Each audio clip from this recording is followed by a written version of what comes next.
Welcome back to the Citizens Fancast. As always, I'm your host, Evan, and today we will be talking about the Everton match that took place this last weekend, and we will be looking ahead to our round of 16 match in the Champions League, the first leg against Copenhagen, as well as looking ahead to this weekend's match against Chelsea. So with that being said, let's get right into it. Everton match, the starting lineup: Ederson, Stones, Akanji, Diaz, Ake, Rodri, Nunez, Foden, Alvarez, Doku, and Haaland.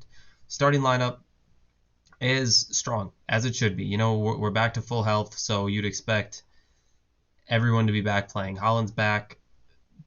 Biggest question was probably De Bruyne not starting, and obviously he came on later in the match, but it makes you wonder if his fitness is fully there or if Pep was just giving him a little bit of a rest, considering we've got a run of, about 2 games a week here coming up for the foreseeable future. So as far as possession stats, 72% possession in our favor, and of course the final score was 2-0. Both goals by Haaland, goal in the 71st with an assist by Ake, and then a goal in the 85th with an assist by De Bruyne. And obviously that 71st minute one was our first shot on target. So with, we were trying to create, but they were sitting back quite a bit, so it made it a little bit difficult. I was a little surprised as well that Walker didn't start. Just with his recent play, it seems like he's playing the best he has all season, in all honesty. I assumed because of that he was kind of a shoo-in to start, since he's been starting all the matches when he was, quote unquote in lower form or lesser form. But obviously Pep had a different idea for this. I think with the thought of becoming more attacking, that's kind of why he thought that. So Akanji, he did come in for Akanji in the 57th minute though, and got a decent run for a little more than a half hour, actually closer to 45 minutes because of all the stoppage time we had, because of all the time Everton was wasting. But continuing on with the lineup, Foden out on the right wing. I think he's better inside. He ended up moving more inside in the second half anyway. It looked like Nunez kind of moved out to the right side. Foden moved a little more centrally, and then De Bruyne ended up coming on anyway and replacing Nunez. So that was an interesting choice. I feel like I think there's times where Pep likes to fix something that's not broken. It kind of felt like he almost did that here. Like he didn't necessarily need to change it up too much, but I didn't like Foden on the wing at all. I think he's so much better in the middle. So Akanji was also, so he was on the right, but or no, he was not on the right. I apologize. Walker just came in for Akanji, but Akanji was not on the right. Akanji was playing more level with Rodri and kind of that Stones role, and which was interesting because Stones was in the lineup and he was on the right. So it's weird that he wasn't playing a little more central there, wasn't filling the midfield like he does. It's I call it the Stones role for a reason, because it's his. I don't mind Akanji there. I know people don't like it and don't think he does well. I think he does perfectly fine there. I don't think the match needed another defender in the midfield per se. I think we needed probably just another attacker on. We could have just gone straight up with 3 defenders and probably been okay in this match, but that's not what Pep thought. So that's kind of how we lined up, kind of the changes that we made throughout the match. It obviously ended up working out. We won the match, but it's first 20 minutes, we had a lot of possession, wasn't a lot of direction. We dominated possession the entire match, but first 20 minutes, it felt like we had the ball, but we didn't know what to do with it. We were just passing around for the sake of passing around. There really wasn't chances being created. We weren't playing balls in, anything like that. Around 20 minutes, 25 minutes, we started to ramp that up a little bit, take more shots, take more chances. It's just they had too many bodies back, and that's the difficult part, is that it makes it hard when you play with that many people backwards, or that many defenders back. And in all honesty, what really bothers me about playing Everton, and I feel like they do this all the time, is they didn't come in trying to play a football match. They came in looking for a 0-0. The second half, while it was still 0-0, they're flopping around, faking injuries, wasting as much time as possible. And then at the end of the day, they have the audacity to claim that they were hard done because, oh, we might not have, it shouldn't have been a corner on our first goal. I'm yet to see a video that confirms that it shouldn't have been a corner, but this is what they do. They go out there, they play victim when they've been caught for cheating. So let's start there. And they play victim when they didn't come to play a match in general, and then have the audacity to claim that they're hard done when you didn't show up to play a match. You showed up to just sit back and defend with that many people back. And, you wasted time, which ended up not leaving time for you anyway. So when you show up like that with a game plan like that, that's not even a game plan. It's just gimmicks. I have no sympathy for you. I have no sympathy for Everton in general. In all honesty, I hope they get relegated. I can't stand them. I can't stand their fan base. They're honestly just as bad as Liverpool. They're just as bad as Arsenal. The difference is they're just absolute shit. That's the only difference. So, they want to claim how, we were hard done. It shouldn't have been a corner. Screw you. Like, fuck off. Your team is trash. I honestly, I hope that, I wish they got relegated last year, and I hope they do this year. I just can't stand playing against them. It's not fun. I don't see how it could be fun being an Everton fan, because they sit here and they act like they're top shit because and act like they're hard done in every scenario, when it's like you play like a rec league team. You play like a Sunday league team. You're not playing real football. So I don't know how that's entertaining for the fans to watch them just sit back and absorb pressure for 90 minutes, and then maybe they'll run out and try to score if they get scored on. Doesn't seem entertaining to me. And I saw an Everton fan just now on Twitter. I was scrolling through just before, just because my equipment wasn't working the best, claiming that if we were down in 10th that we wouldn't have any international fans. Well, you know what? I'm an international fan, and it was an American. So, buddy, I don't know what you're saying, but there's plenty of us here that aren't going anywhere. So you can say what you want, claim what you want. Our fan base is growing by the day. You can say that if we get relegated or whatever, if we get kicked out of the Premier League, it's not going to happen. But by the off chance it does, that, we wouldn't have any fans. We had fans when we were down in those leagues. So I don't know what you expect. But these people don't think about that. It's just nonsense.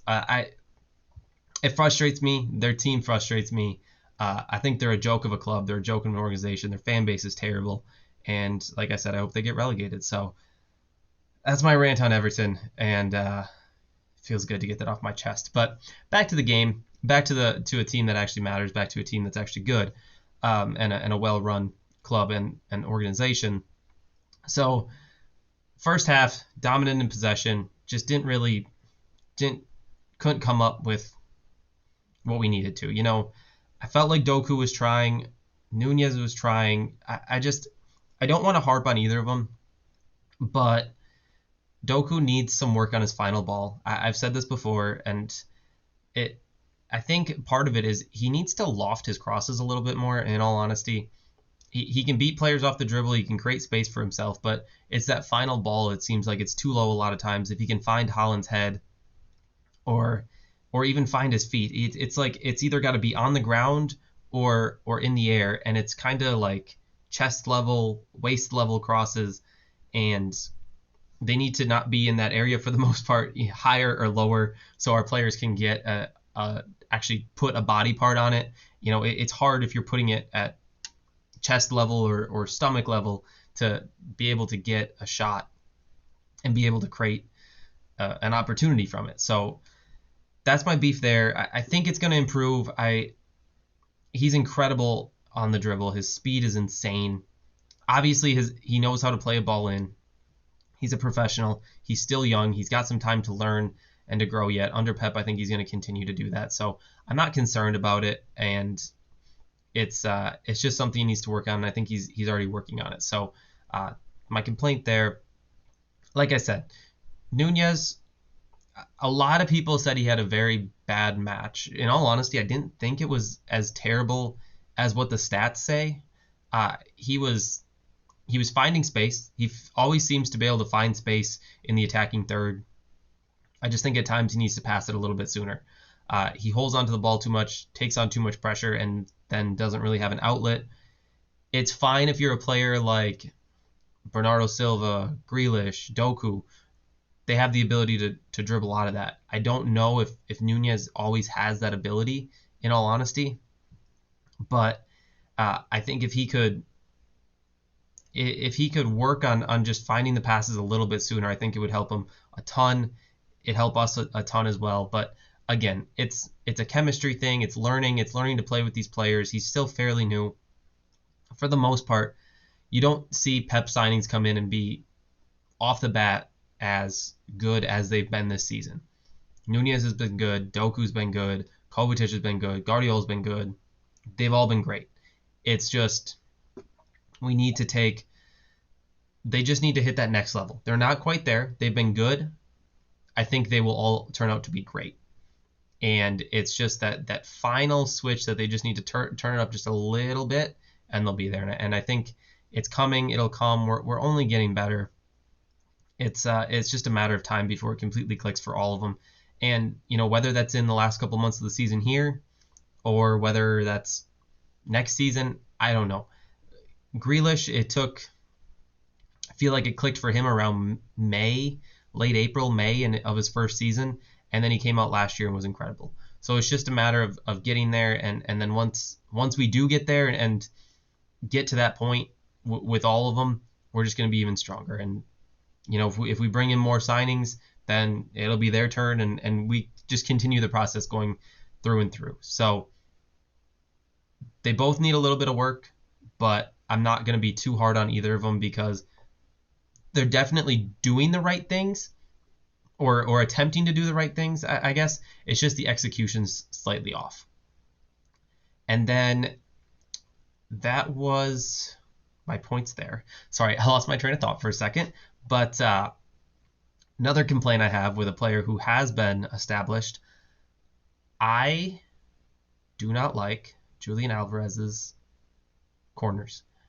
I don't think they offer any threat. I don't know if we scored off of any of them this year. I think we need to put somebody else on corners. I feel like he's wasting so many opportunities. I think he's taken the most corners in the Premier League this year. It's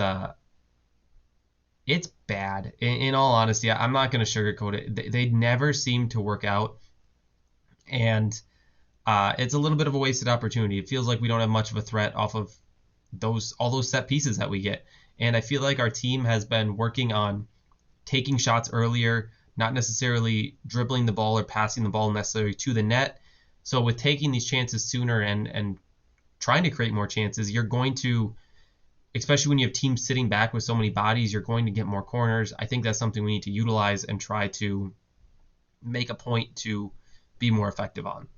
It doesn't make sense to me to keep having someone take these corners when they're not effective with them at all whatsoever. So a little bit of a complaint with that, but it's not the end of the world. And but overall, like I said, we dominated possession in the first half. We did lack a little bit of energy, a little bit of movement at times, but we were the better team. It's just it felt a little lazy, and I think that's part of the way that Everton came out. It made it difficult. It seemed like there wasn't a ton of crowd noise in the stadium. I'm not putting any blame on our fans or anything like that, but just the atmosphere seemed to be lacking all around from the pitch up to throughout the entire stadium. But once De Bruyne came in, Foden moved more centrally, things started to work a little bit better. Haaland got his goals. It's Haaland. His finishing is incredible. His first shot was an absolute rocket, right-footed, weak foot. Doesn't have one, but technically his weak foot. And it was a good way to finish. And then, they started to come at us a little bit more once they had to. Opens up their defense a little bit more. It's my favorite part of matches is when we put so much pressure on these teams, and then they have to figure out how to actually go forward and attack and figure out how to play against us, because they've been sitting back for 40, 50, 60, 70, 80 minutes. So then they have to figure out how to attack. Well, then it leaves them vulnerable, and we can just go and score more goals. We had two. De Bruyne probably could have had one where he tried to loft it over Pickford's head. Did not get that one. But all in all, a good day. 2-0. Got the clean sheet. Haaland was good. Great finishing. My man of the match, in all honesty. Didn't get a ton of touches, and I know people like to obsess over the amount of touches he gets, but it doesn't matter. When you can have, I don't know how many touches he had, but when you can have a minimal amount of touches and you can still contribute to both of our goals, I don't care how many you have. For all I could care, he could have 4 touches and each one of them be a goal. It doesn't matter to me. I don't care how much he's touching the ball. I wrote an article earlier this year that, kind of pointed out what he does when he's not on the ball, what he does when he's not scoring goals, and that's just it. There's so much other things that he does. He doesn't always need to be touching the ball. And especially when a team sits 9, 8, or 8, 9, 10 guys behind the ball, it's so hard to get him touches. He's going to only get those certain, headers or last touches to try to get a shot off. So he's not going to get a ton of touches. The last point I wanted to make is understated, but Nathan Ake was incredible in this match. Stopped anything that came back our way and just made sure we kept that clean sheet all in all. So solid. He does a lot of work that people don't notice. He's an incredible defender, and I don't think people always notice it. He goes very under the radar. You got the people hyping up Saliba and Van Dijk and guys like that. I mean, even Diaz from our own fan base. I think our own fan base needs to do a little more work on hyping up Nathan Ake, because he's been incredible. He's been one of our best defenders through last year, through this year. And, his first year with us, he really wasn't doing a ton. It was really kind of, he had the chance to leave, and he didn't. He fought for his spot, and look how well it turned out for us. He was an incredible part to our treble season last year. He's been incredible this year as well. He's a solid defender and one of my favorite players. So I'm really happy we have him. But one last thing actually with the match. I was going to end on the Ake thing, but early in the game, Ederson went down and didn't really know why. And then the video starts circling of him getting kicked in the face with the ball down by his feet. I don't know what VAR is doing. I don't know why they're not reviewing stuff like that. I think all collisions like that, especially when there's a stoppage and an injury, you should go back and review and see what happened. It was an intentional kick. The ball was nowhere around. It should have been a red card early. We're never going to get protection from the refs, and it's plain and simple. I'm over it. I'm done harping on it, but it's a little irritating to not have that protection that I feel like we should have. So frustrating, but we won the match. We got a clean sheet. We kept the pressure on Liverpool and Arsenal, and that's all that matters. So as far as our injury report goes, Kovacic and Guardiola are not in training, did not travel to Copenhagen, but I don't know the status. I don't know what's wrong with them. As far as Pep's press conference today, I don't think he was even asked about them, so I'm unsure of the status. I didn't see anything. I didn't spend a ton of time seeking out the information, in all honesty. I don't think it's anything serious. I think we'd know if it was something serious. So unfortunately, I don't have that status. I apologize. But hopefully they're back soon. As far as rumors, it's the same ones as always. I guess we sent scouts to the Bayern Leverkusen and Bayern Munich match this weekend. Could have been watching anybody. Kimmich, Wirtz, Musiala, all playing in that match. Don't know who the scouts were for. I don't know that we needed to scout any of those players. We know what they are. We know they're all incredible. I'd be happy with any of them. My personal choice would be Musiala, but we'll see. I'm a huge fan of Musiala. I think I would have preferred him. I know we were in the Jude Bellingham rumors last year. I would have preferred him over Bellingham then. I'd still prefer him now as well. So if we could pull that off, I think that'd be huge. Another great young player. I think he could kind of step in and fill in De Bruyne's role between him and Foden for the next 10+ plus years would be absolutely incredible. So that'd be my choice if we were to sign one. Unfortunately, they don't ask me, but if someone from City is listening, that's my choice. But moving on, like I said, we kept the pressure on Liverpool and Arsenal this past weekend, so we still have our game in hand. Liverpool's on 54 points. We're on 52. Arsenal's also on 52. With their huge win against West Ham, we are now equal on goal differential. We're both at plus 31. Liverpool's at plus 32. So game in hand, obviously we'd have to win the match to jump to the top. That tells me that we'd at least be even with Liverpool on goal differential. We'd be ahead of Arsenal on goal differential, and we'd be up on points as well. So we need to win that match in hand and just keep the pressure up on them. Just keep winning our matches, and that's it. I mean, we got some big ones coming up. We got Chelsea. We got Liverpool coming up not too long. I don't know the full schedule, but we know we got Chelsea. We have Brentford, I believe, next week. I think. I don't have the schedule off the top of my head, but I believe that's who we have next week. During the midweek, we have United coming up as well. So big matches coming up. It's just a matter of winning them and doing our job. And at the end of the day, it's not about our team's ability. It's about just execution. We're the only thing standing in our way of winning a title. We're the best team. It's just we have to have the drive, the motivation, the want, the desire to go out and do it and to be that team. Back-to-back trebles, 4 in a row. That's the team we want to be. So we got to have that motivation as a team to do it. And I think the hunger is there. I think the desire is there.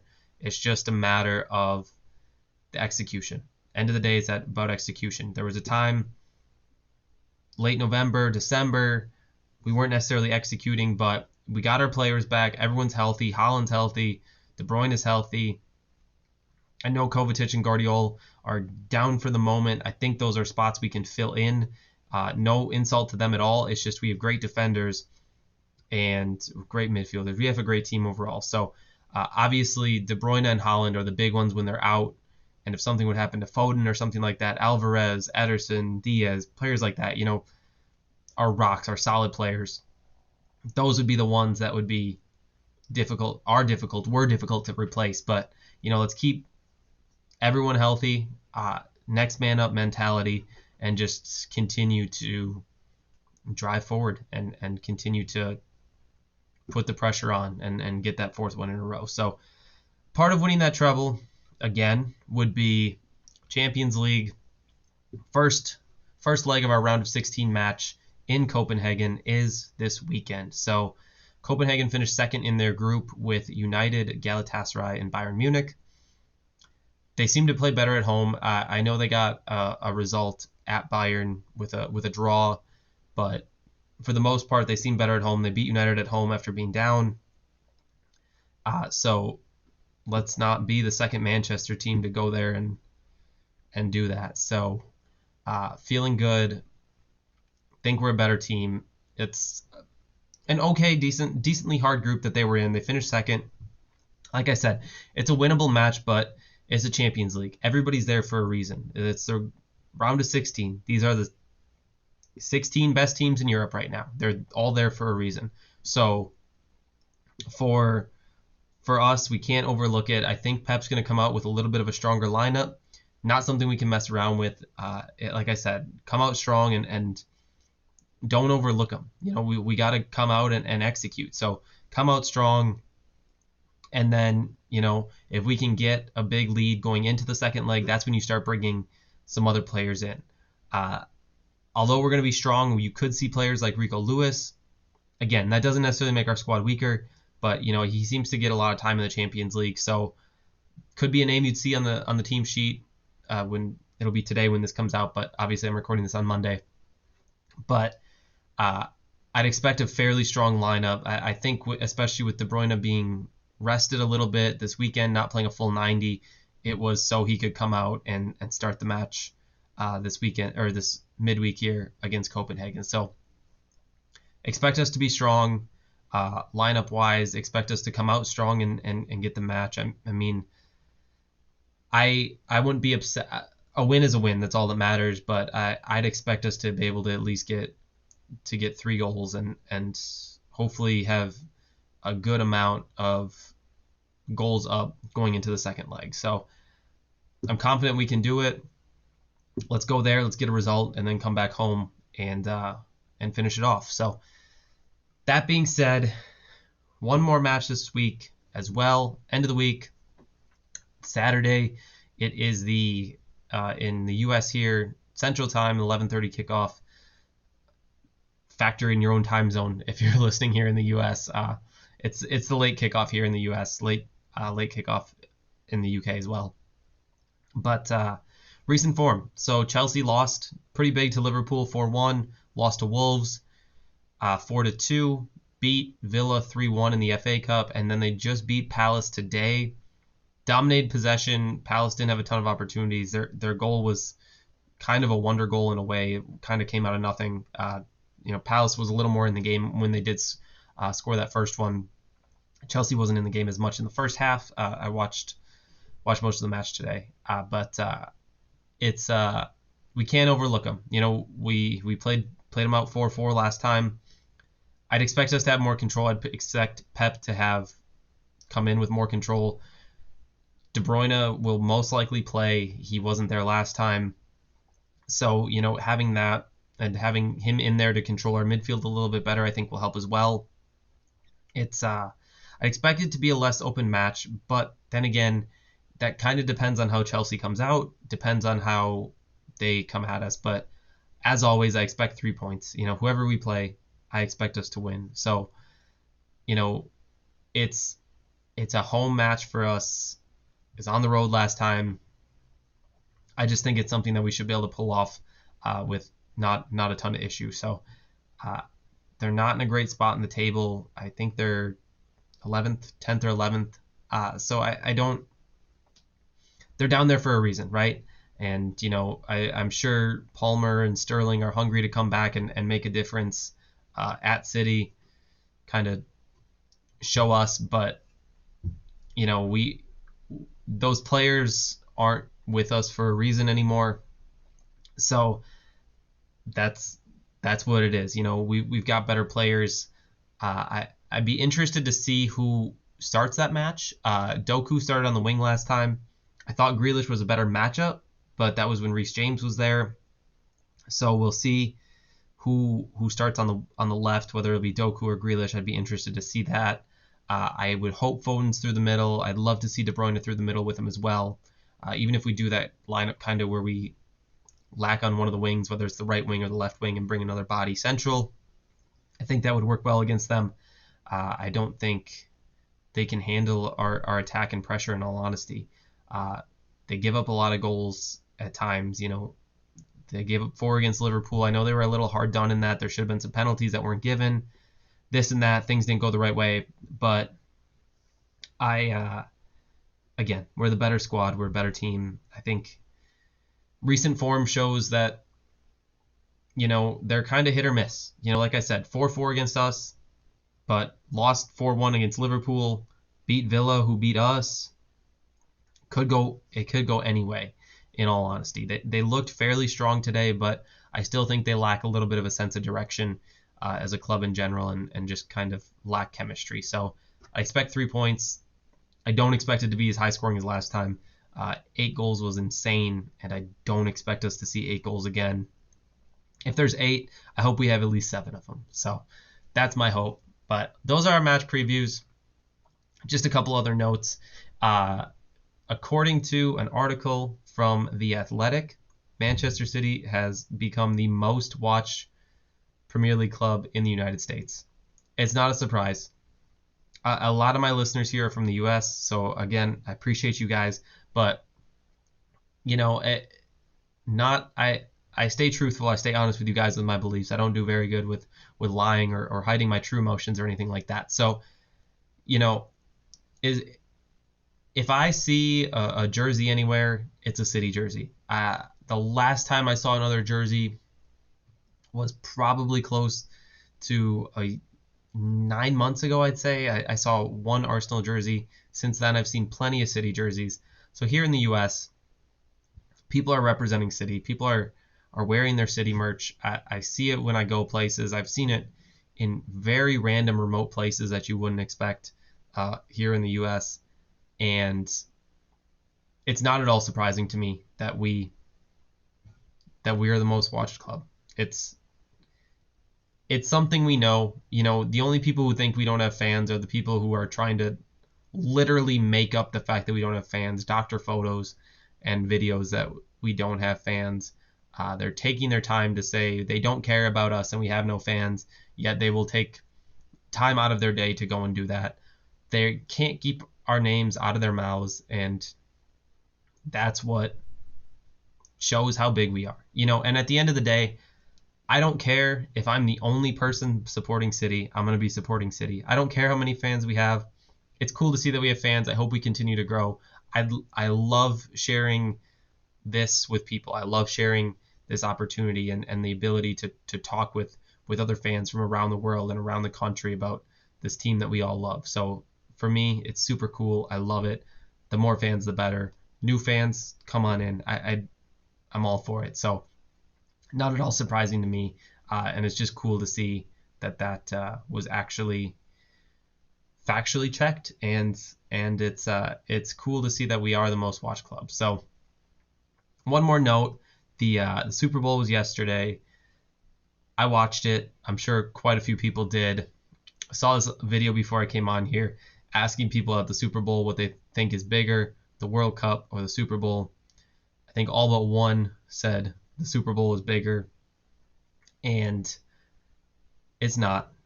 I saw someone say it's harder to win the Super Bowl. It's not. It's 4 years of preparation to win a Super Bowl or to win a World Cup, and plain and simple, World Cup's biggest event in the world. It's the World Cup. It's in the name. It's the World Cup. So World Cup is bigger. The Champions League final is bigger. I mean, statistically, they're both bigger. You can easily look up this information. Both things are bigger than the Super Bowl. It's just the view is skewed here in the U.S. a lot of times. So I'm not here to say anything about the Super Bowl. Obviously, I watch it every single year. But I'm just saying, if you think the Super Bowl is bigger, it's not. And football, European football, is so much better to watch. Those atmospheres are better than American football. Again, not here to rain on anybody's parade. It's just my personal opinion. So that's all I got for you guys. Just some interesting notes of things I've seen on the internet at just before I came on here. So thank you guys for listening. As always, I appreciate the support. Appreciate you listening. My numbers still going up every week. So thank you guys for listening, for following along every single week. I appreciate it, interacting with me. I just did that cool Holland jersey giveaway this past week for getting to 500 followers on Twitter. I hope to do another giveaway fairly soon. I don't know what. I don't know if I'll give away another jersey or what, but it was fun to do, fun to interact with people, and just it's fun to give something away to somebody and be able to be a nice person. So thank you guys for that. Thank you for the people who participated. I'll let you know if and when I do. That should be a when I do another one. But again, I appreciate your guys' support, and that's why I did it. The cost of it came out of my pocket, and it's because I enjoy doing this. So I don't make a dime off of this. I just do it because I enjoy it. So it's, for anyone who's curious, it's not like I'm making money off of this and I put that money into a jersey. I don't make a dime off of this whatsoever. So thank you guys for listening. As always, you know where to find me. On Twitter, Citizens Fancast, Spotify, Apple, Amazon, Google, places to go listen to the podcast. Subscribe on YouTube, follow on TikTok, follow on Instagram, and that's all I got. So thank you guys for listening and following along.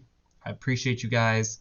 One more note, I will be on the Bit O Banter podcast tomorrow night is when we're recording. I don't know when it comes out. I should probably figure that out. But when that comes out, I will be on that. So appreciate those guys for having me on tomorrow. So that should be a lot of fun. And go give them a listen if you haven't. They're a fun podcast. They're fun to listen to. not just City. They talk Chelsea and Brighton as well. So fun podcast to listen to. So go give them a listen if you haven't yet. They're a good group of guys. So thank you guys for listening and following along. A couple big matches this week. I'll be back next week, and enjoy your week.